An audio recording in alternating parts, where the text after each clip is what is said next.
이것은 놀라운 주제이며 제가 자주 질문을 받는 문제입니다. 하나님의 사람이여, 이 사람이 제 남편인가요? 아니면 이 사람이 제 아내인가요? 자, 오늘 이 가르침을 통해 여러분은 알게 되실 것입니다. 잠재력을 보고 결혼하거나 결혼하고 싶어 하는 것을 멈추고 열매를 보고 결혼하기 시작하십시오. 열매가 중요합니다. 열매가 가장 잘 말해줍니다. 사람들이 고통스럽고 파괴적인 결혼 생활로 끝을 맺는 거대한 이유는 하나님이 그들을 실망시키셨기 때문이 아닙니다. 그것은 그들이 분별력 없이 선택했기 때문입니다. 우리는 우리의 이해력 부족에 대해, 우리의 분별력 부족에 대해, 그리고 하나님 앞에서 언약 결혼이 어떤 모습인지 우리에게 보여줄 수 없었던 깨어진 가정에서 자랐다는 사실에 대해 하나님을 탓할 수 없습니다. 제 말은 그것이 제 삶의 이야기입니다. 아시다시피 저는 여러 번 결혼했었습니다. 제 말은 마침내 저는 제 인생의 사랑과 결혼해 있습니다. 하지만 저는 언약이 정말 어떤 모습인지 보여주는 사람이 아무도 없었기 때문에 여러 번의 결혼을 겪었습니다. 그리고 그것 때문에 파멸이 제 삶에 있었습니다. 그렇기 때문에 우리가 참되게 하나님을 두려워하는 결혼이 어떤 모습인지 보여주는 것이 매우 중요합니다. 많은 사람들이 말합니다. 저는 하나님이 그들을 보내셨다고 생각했어요. 기도도 했습니다. 하지만 여전히 잘못되었어요. 그들은 자신들이 크리스천이라고 말했어요. 사람들은 자신들이 크리스천이라고 말하지만 크리스천의 길을 걷지 않습니다. 마태복음 7장 16절은 우리에게 말씀합니다. 너희는 그들의 열매로 그들을 알리라. 단지 감정적 끌림만으로, 관심만으로, 아주 많이 일어나는 상처 유대만으로, 외로움으로, 또는 그 관계가 얼마나 강렬하게 느껴지는지로 아는 것이 아닙니다. 하지만 성경은 우리에게 차를 사기 전에 운전해보라고 말하지 않습니다. 그것은 하나님의 나라에서 나쁜 조언입니다. 하나님은 말씀하십니다. 내가 너를 위해 이것을 준비했으니 내 방식대로 해라. 그러고 나서 너는 차를 운전할 수 있다. 왜냐하면 내가 너에게 주는 차는 이미 나에 의해 테스트되었고 나는 너에게 무엇이 최선인지 알기 때문이다. 보십시오. 우리는 하나님이 우리에게 주시는 것을 가지고 하나님을 신뢰합니다. 우리는 그것을 테스트해보고 나서 하나님, 제가 테스트해보았으니 당신을 신뢰합니다. 라고 말할 필요가 없습니다. 거기에는 믿음이 없습니다. 거기에는 하나님이 계시는 대신 우리 자신들이 들어있을 뿐입니다. 우리가 하나님이 우리를 위해 준비하신 것을 받아들일 때 그것은 얼마나 멋진 일입니까? 혼란이 없습니다. 엉망진창이 없습니다. 그것은 그저 축복입니다. 그리고 이것을 기억하십시오. 열매는 부르심을 드러냅니다.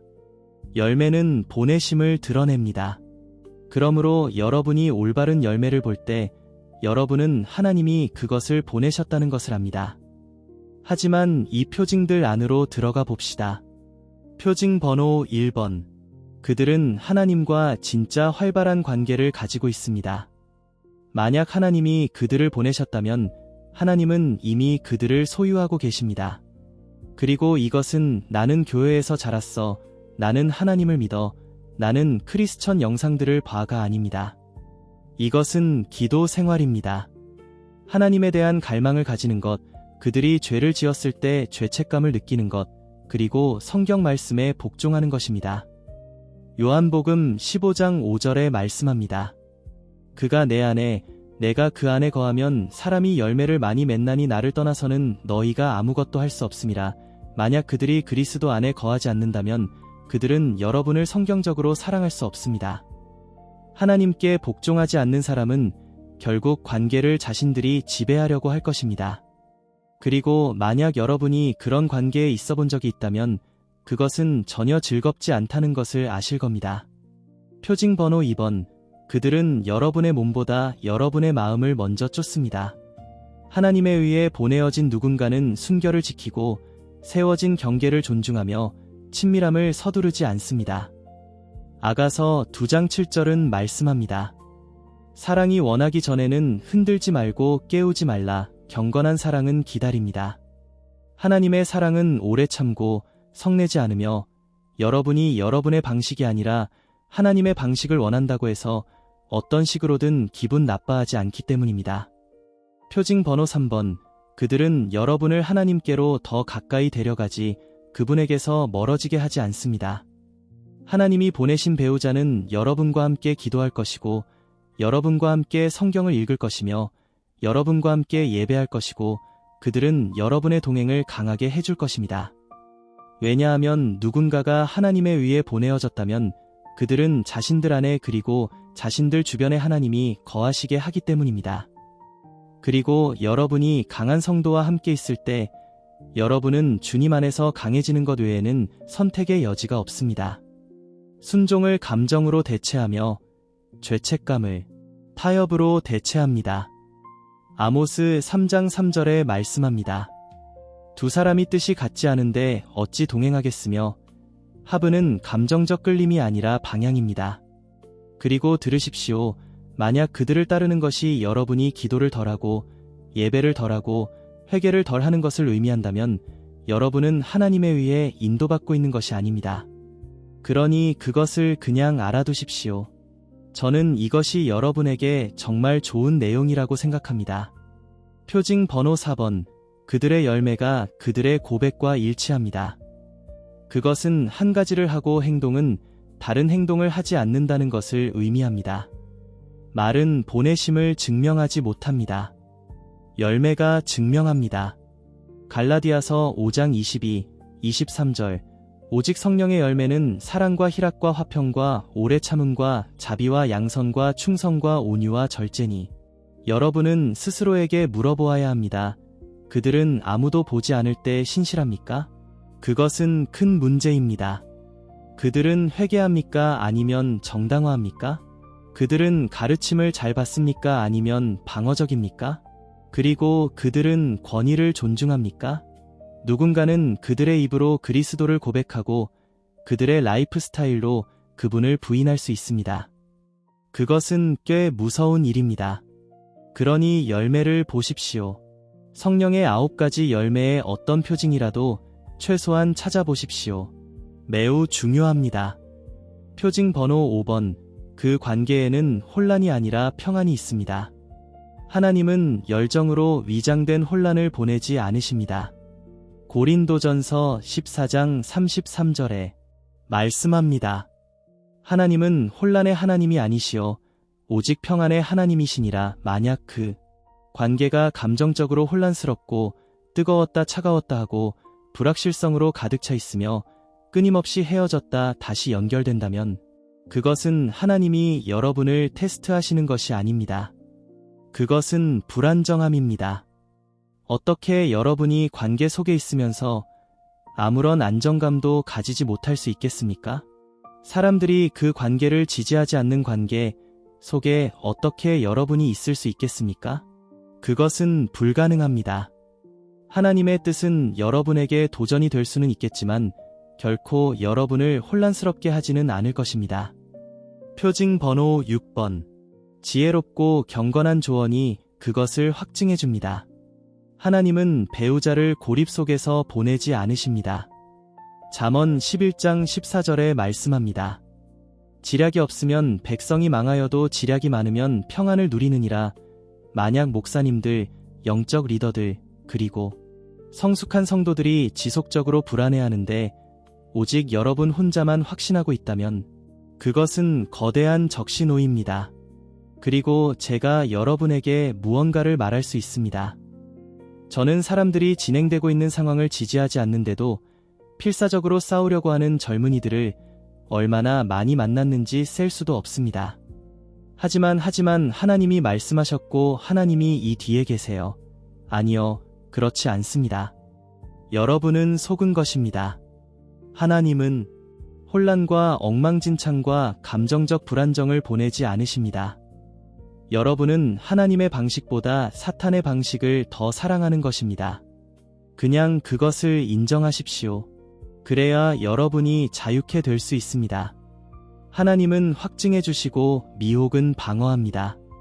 7번. 여러분은 함께하기 전에 하나님 안에서 먼저 온전합니다. 많은 사람들이 배우자를 선택하는 것이 아니라 진통제를 선택합니다. 트라우마, 버림받음, 그리고 채워지지 않은 감정적 필요들은 관심을 사랑처럼 느껴지게 만들 수 있습니다. 요한일서 4장 19절은 말씀합니다. 우리가 사랑함은 그가 먼저 우리를 사랑하셨음이라. 오직 하나님의 사랑만이 마음을 치유하고 오직 치유된 마음만이 지혜롭게 선택합니다. 치유되지 않은 사람들과 결혼하려고 하는 것을 멈추십시오. 만약 그들이 여러분의 삶에 들어왔는데 그들이 아무것도 함께 정리되지 않았다면 그들을 여러분의 남편이나 아내라고 주장하는 것을 멈추십시오. 여러분은 하나님이 승인하지 않으신 것들을 말하기 위해 주술의 영에게 이용당하고 있는 것입니다. 그렇게 하지 마십시오. 열매를 보십시오. 제가 이 가르침을 통해 여러 번 말했듯이 열매를 보십시오. 자, 만약 여러분이 온전함을 느끼기 위해 그들을 필요로 한다면 여러분은 누가 보내어졌는지 분별할 준비가 되지 않은 것입니다. 제가 여러분에게 예시를 들어보겠습니다. 만약 여러분이 결혼하지 않았고 나는 사람이 필요해 라고 한다면 여러분은 사람이 필요한 것이 아닙니다. 여러분은 하나님이 필요합니다. 그러고 나면 하나님이 그 사람을 보내십니다. 그것은 여러분이 하나님 한 분만으로 괜찮고 다른 누구도 없어도 괜찮은 장소에 이르게 될 때 비로소 여러분의 남편과 아내가 나타나는 때입니다. 여러분이 나는 그 사람을 찾기 전까지는 내 본연의 모습이 되지 않을 거야 라고 할 때가 아닙니다. 그런 식으로는 작동하지 않습니다. 여기에 아름다운 것이 있습니다. 여러분 중 일부는 모든 것을 잘못해 왔을 수도 있습니다. 은혜가 거기에 있습니다. 하지만 만약 여러분이 지금 이 가르침을 듣고 더 잘 알게 되었음에도 가서 어쨌든 그것을 행한다면 저는 여러분의 삶이 어디로 가게 될지 보장할 수 없습니다. 아시다시피 사람들은 때때로 삶을 잃어버리기도 합니다. 왜냐하면 그들이 듣지 않고 그들이 불순종하며 하나님이 그들을 위해 두지 않으신 누군가가 자신들을 위한 사람이라고 생각하기 때문입니다. 왜냐하면 죄의 삭은 사망이기 때문입니다. 하지만 하나님의 은사는 그리스도 예수 우리 주를 통한 영생입니다. 그리고 저는 여러분에 대해 모르지만 저는 하나님이 저에게 주신 은사를 원합니다. 그리고 그것은 그분과 함께하는 영원입니다. 여러분은 그 누구 때문에도 지옥에 가고 싶지 않을 것입니다. 그리고 여러분은 은혜가 임해야만 하는 상황을 원치 않을 것입니다. 보십시오. 저는 많은 은혜가 필요했던 사람이었습니다. 그리고 그것은 오직 하나님의 자비에 의해서 그분이 저에게 그 은혜를 주신 것이었습니다. 모든 사람이 제가 받았던 것과 똑같은 은혜를 받게 되는 것은 아닙니다. 왜냐하면 그분은 그분이 기뻐하시는 대로 자비와 은혜를 나누어 주시기 때문입니다. 심지어 로마서에도 말씀하기를 그분은 그분이 기뻐하시는 자에게 자비를 베푸신다고 하셨습니다. 그러므로 여러분은 한 사람을 바라볼 수 있고 그들은 무언가를 했고 그들은 떠났으며 다른 사람은 이 모든 자비와 은혜를 얻고 있습니다. 그것은 하나님이 사람들의 마음이 어떠한지 아시기 때문입니다. 그래서 사람들은 내 마음은 선해라고 말할 수 있습니다. 여러분은 여러분의 마음이 선한지 알지 못합니다. 여러분의 마음이 선할 수 있는 유일한 방법은 여러분이 하나님을 모시고 있을 때뿐입니다. 하나님만이 여러분이 선한 마음을 가질 수 있는 유일한 길입니다. 그러므로 하나님은 여러분을 서두르게 하지 않으십니다. 외로움이 그렇게 합니다. 하나님은 혼란을 보내지 않으십니다. 트라우마가 그렇게 합니다. 그리고 하나님은 정욕으로 여러분을 유혹하지 않으십니다. 원수가 그렇게 합니다. 시편 37편 23절은 말씀합니다. 여호와께서 사람의 걸음을 정하시고 하나님이 정하신 것은 그분이 확증하십니다. 그분이 보내신 것은 그분이 유지하십니다. 그리고 그분이 결합하신 것은 그분이 보호하십니다. 그리고 저는 여러분이 이것을 듣고 이 7가지 표징들을 들으며 이 가르침에 대해 하나님께 감사드리라 믿습니다. 여러분은 그 경건한 배우자를 찾을 것입니다. 여러분의 성품과 여러분의 마음이 그것을 위해 준비되어 있도록 확실히 하십시오. 그러고 나면 여러분은 여러분이 단지 꿈꾸던 결혼 생활을 가지게 될 것입니다. 왜냐하면 그것은 하나님의 뜻 안에 있기 때문입니다. 그분은 여러분이 아내를 찾기를 원하시고 그분은 여러분이 남편을 찾기를 원하십니다. 이것을 보고 계시는 하나님의 사람들이여 기억하십시오. 아내를 얻는 자는 복을 얻고 여호와께 은총을 받는 자니라 파멸이 아닙니다. 그러므로 여러분이 누구를 찾고 여러분이 누구와 함께하는지가 중요합니다. 예수 그리스도 이름으로 축복합니다.